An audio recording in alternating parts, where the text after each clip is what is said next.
Hello, Joerg Storm. Welcome to the DoingCXRight show. Hi, thanks for the invite.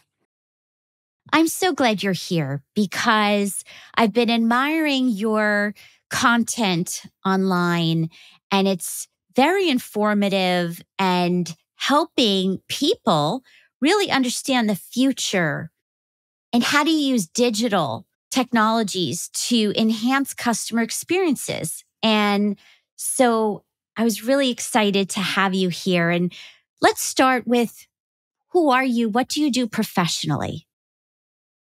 Yeah, I'm Joerg Storm. I'm working at Mercedes-Benz in Germany, Stuttgart, and I'm in charge of global IT infrastructure at Mercedes-Benz Mobility. That's our banking organization.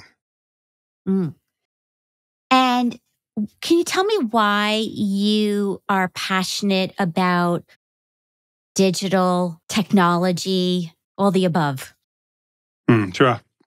I think I started pretty early with my first computer, Sinclair ZX81 with 1 kilobyte RAM, which I programmed in BASIC, and I learned assembler at one time. And so I liked, with my friends also when I was younger, to program and together and to solve complex topics.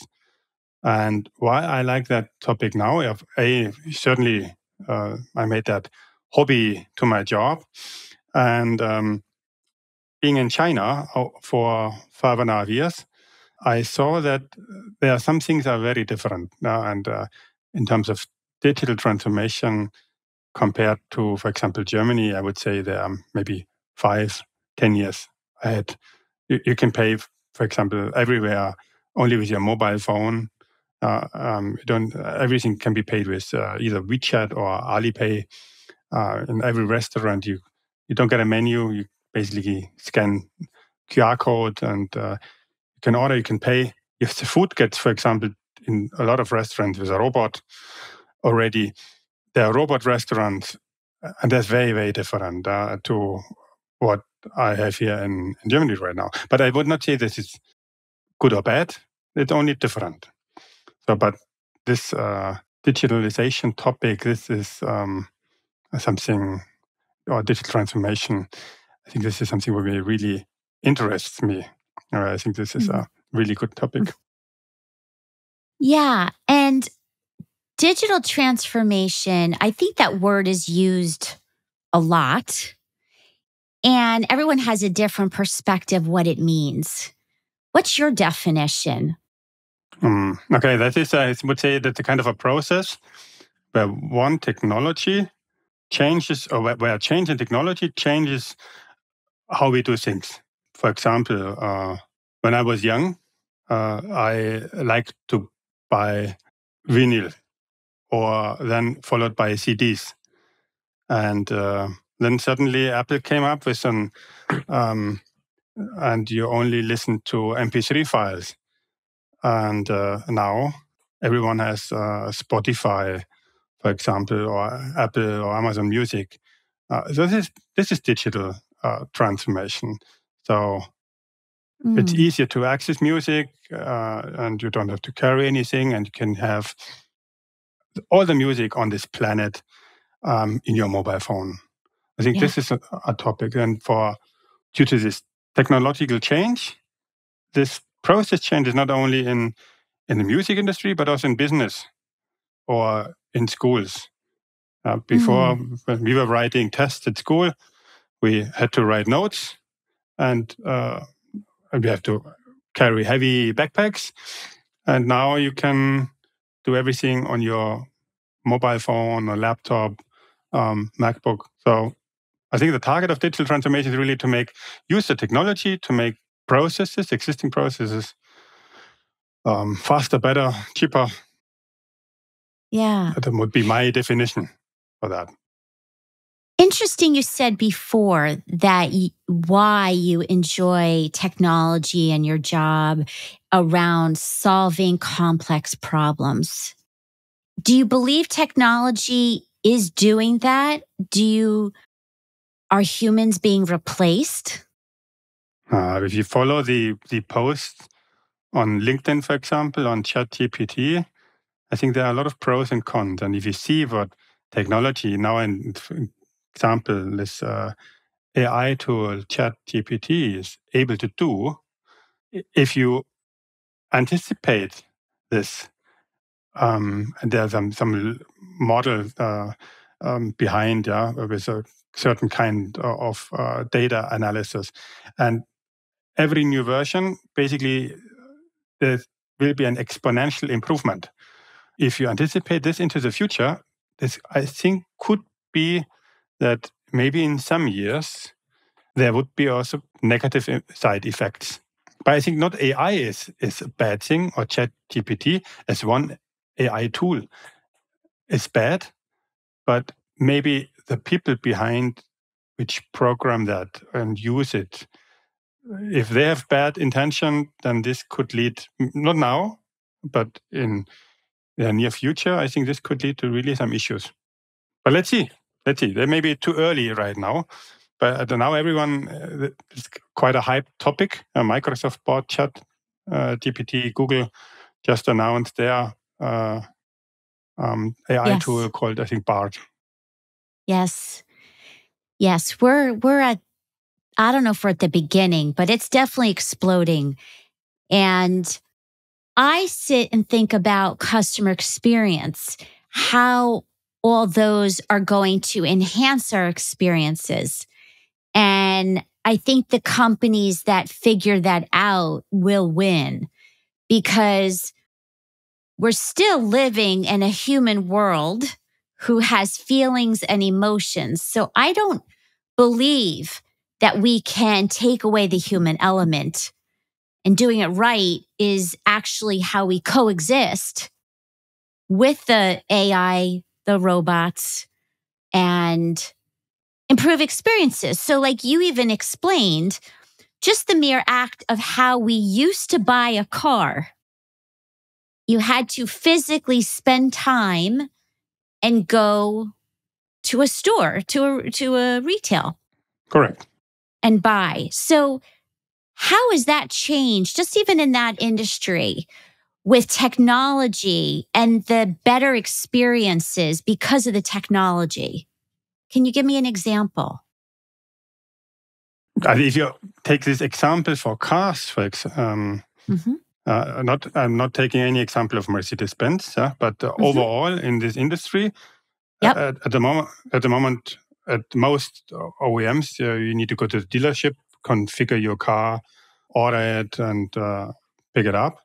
So in future, with the digital transformation, and then one part of this is, for example, Web 3, you have much more abilities to personalize the business process to customer experience.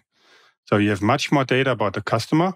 You can tailor your offerings for the car, for example, to the customer. You can target market campaigns. You have personalized product recommendations in order to increase the satisfaction of the customer. For the customer experience topic, I think also there's because if you give away so much data, there's also a security issue. So we would need some kind of better encryption of data, or to store data centrally, for example. So by this, the business can protect, I think very, very crucial part, protect the customer sensitive information, and also to prevent any data breaches, which at the end can have a negative impact and damage your reputation and trust. It's definitely something what a company doesn't want to do. Yes. Even you talked about with Web 3.0 and the glasses, the virtual reality. Has that come to the auto industry what you expected now? Do you think that's too futuristic, that I could sit at home and actually feel the car and not leave my house? Do you see that coming? I think those use cases existed already years ago in For a lot of OEMs, they had that already. But now with technical possibilities, these, for example, these AR glasses getting smaller, AR VR glasses getting smaller, cheaper. They have been very expensive in the past and also very complex to handle. This could be a way, if they get even smaller and easier to handle, then there might be a lot of use cases also for us, also in the car industry, for example, but also in any other industry to utilize those tools. So then you can maybe really don't need to go to a supermarket anymore. You can virtually visit a supermarket or put clothes on virtually without really going into any store anymore. This for sure will come. And this is only a matter of time, I believe. Yes. And it's very applicable to other companies and industries. And I think that's a perfect example of how to really improve the customer experience using digital. Convenience, save time, and as you said, personalization is key. What else is an example? Web 3.0 is confusing to people. What else is there one component, maybe IoT, the Internet of Things, or another vehicle? What do you see as a hot trend under the umbrella of Web 3 that is changing the way we work or the way that we consume products? AI, this topic for sure. This is a part of this Web 3 also a topic which will have significant impact on the way we work together in future. Example could be like you have a board meeting, you record in the board meeting, you record the meeting. Make it simple, you press a record button on your phone, or the data is, or the audio files is automatically written down in, let's say, a Word document. And not only written down, this exists already nowadays, but then with AI, analyze if there are any tasks, for example, have been discussed. So you have automatically, after meeting, also for example, like this here, we could have minutes at the end automatically done with some due dates, responsibles, follow-up actions. This is a use case which I think are also some companies already working on. So there are quite a lot of new topics coming up. Yes, I know that Otter AI and Zoom do that right now, and there's some others. And I think that's a perfect example how we can use technology to save time on those kind of tasks. I see even in contact centers, the ability for artificial intelligence to save agent time in tedious tasks that they could better serve the customer on the phone if it's adopted. What about the IT world that you live in? I mean, IT is part of every organization, and I think that it is such an instrumental partner for all the business lines because you can't do anything without your technology partners. You being there for so long, how have you seen the role, the function change as digital transformation's happening? How is it changing from your perspective, the way you interact even with internal partners or customers? How is technology helping you? I think over the time we saw quite a change within IT from before being a kind of a service provider to provide infrastructure, data center network, and applications. And IT did what the business wants. To now, I would say we're more kind of a partner on equal level and define the future of the company with the business units together. And it's more and more recognized that a lot of those, for example, saving potentials and you only can achieve with digital transformation activities with even more IT. And I think this is what we are seeing in other companies, that the priority of IT is growing. There are some companies where IT is, I would say, the heart of the company, like in the banking industry. Yeah, Yeah. they only have digital products, for example. But um, a lot of those targets in digital transformation, what you also mentioned, Web 3.0, can only be achieved with more IT. And that's something where I think all the managers nowadays have to recognize. Yes. I also think that companies have to be very careful that when they're defining what they need, the requirements for IT to be able to get the right solutions, you have to make sure that you're getting the requirements from all the different stakeholders.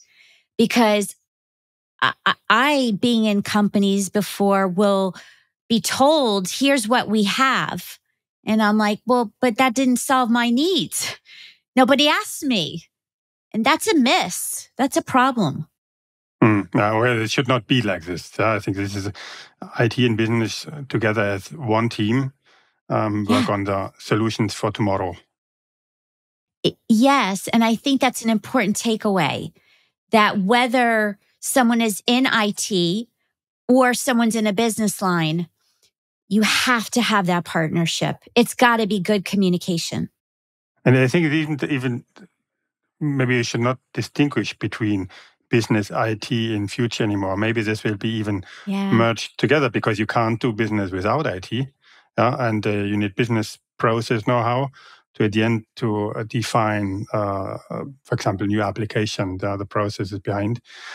This has to be done together. So there are some articles that say, okay, there will be IT and business will merge in future as one team. I like that. I actually have also seen customer experience where that sits in organizations. It's been in marketing. In one company I was at, it was under IT. Another company, it was by itself, where it's the glue to all the departments to make sure that everybody is working on the customer journey collectively. But it's interesting how you're talking about the heart of IT, and customer experience and employee experience really have to meld. So I love that perspective. As we're getting close to the end, I'm interested in your view about leadership, because leaders are the ones that decide the investment of the technology, the allocation of resources to adopt and bring in the technology, the training, the culture. Mm. What's your perspective on leadership through transformation? How do you get people to adopt digital transformation? I mean, people are used to doing what they've always done. Have you seen that as, is that a pain point in companies? Or do you think people are really willing to change and do things differently? And I think it always depends on the people. There are people Okay. which don't like change at all, and you have to convince them to drive the change. But then there are also others which see the need and know that there must be another way, another process, another technology to do things, and which proactively take that topic. My opinion, I did not experience this so far. That they say, okay, we, for example, we want to utilize an AI tool like ChatGPT in a business process.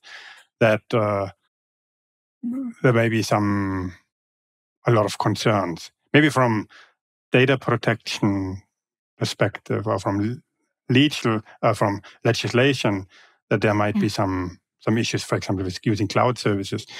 But overall, I think every maybe I'm still, maybe I'm naive, and I still trust that in the best of the people. But still, everyone has the willingness to do something good and to improve and to learn. And I think we Mm. still right leadership, if you have the right foundation, the setting, then your team should be motivated and eager and hungry to change something for Mm-hmm. the good of the company. But also, I think all those topics invest at the end on the personal balance sheet of their personal value add on their market value. So I Yeah. did not recognize that there's a lot of issues on that topic to drive that. Besides Well, maybe that's good. budgetary reasons. Yeah. Well, that's good because it means you work in a culture where people are embracing change, embracing technology to bring them into the future. And it does start with the leaders and training people and educating and communicating because it's easy to be scared of the technology. But leaders who do it right are addressing it and talking about it and helping people understand it and not be afraid of it. So I think that's why you have your viewpoint because the culture is really doing a good job around that and the Yeah, and I think leaders. if this would be not good at the company I'm working at the moment, I would not stay there 23 years in total. So I like the Yeah. company culture, I like the brand, I like the products, and I like that we invented the car, and I like also the fact that we always try to reinvent us and getting better in all Yeah. kinds in the business process, in IT, and R&D. So Well, listeners, take note, especially business owners and entrepreneurs and leaders. When you have the right culture, you get people like Jug who stay a very long time. And that's not by accident. So employee experience is so essential to the health of the company, and the customer feels that. And your loyalty shows that. So, I applaud the company and others can learn from that. can only recommend Mercedes-Benz. Yes. Well, that's a very good news story for the company and for you personally in that regard. All right, question for you. If you Okay. could go back in time to your younger 20-year-old self, based on what you know now that you didn't know then, what would you tell younger Joerg, Dr. Joerg? So I probably would tell myself, believe in you that you get the things done. If you want to achieve something, believe in you, you can make that possible. Maybe I did not believe in me. So I was maybe like a kind of a late starter in school. So maybe not the best grades. I didn't really like learning so much when I was little. But then over time, I saw with more education and with a higher qualification, you also get better jobs, better perspectives, more interesting career paths. So then I recognized that, but I think I recognized it a little bit late.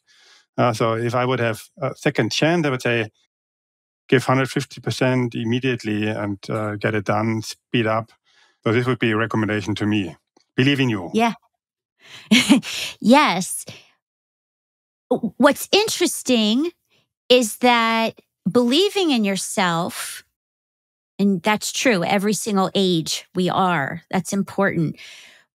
You also said at the beginning, solving complex problems is something you love. Did you love it then too, or did you grow into that? Yeah, I think it's something that I do every day. Work on complex topics. So I like that. Yeah, and you see that some things are maybe very difficult at the beginning, but step by Yeah. step, you see some progress. At the end, you are happy that you didn't give up and have took the extra mile to get it done. Yes. Beautiful For example, answer. with my this PhD I did, this took 7 years in parallel to my job, and I really had very often the time where I thought, why am I doing this? This just takes too long. This is too much effort. But I never gave up. Maybe I'm Capricorn. Maybe that's a Capricorn topic. But but I never gave up. And finally I made it. So I said, okay, topic done. So, and then I'm happy. Believe in yourself. See it to the end, even when you want to give up. And correct. We can balance. I've had a corporate job forever, and I've had DoingCXRight at the same time, and you're doing all these things. So people also know that you can do a lot if you believe in yourself. So perfect ending. And last thing, what's next for you? What's your dream? Where do you want to go next? Do you know? As I said, I like the company I'm working, and now I have a quite interesting job. Yeah, I have to reorganize some topics, but I think I like to work outside of Germany. I like to work abroad, and so I worked 6 years in Tokyo and 6 years in Beijing, so almost 12 years Asia. I like to have this lifestyle, to learn something new, to see something new. Maybe that's one of the next things I could do. Yeah. But let's see. Yeah, what happens. As long as you believe in yourself, right? And exactly. You can do anything. You can do anything. Never give up. No. Well, thank you for being here today. And in the show notes, I will share your social media, your LinkedIn, and your ways to connect with you, because I know people will want to. And thank you for sharing your wisdom with us today. Stacy, thanks for your time.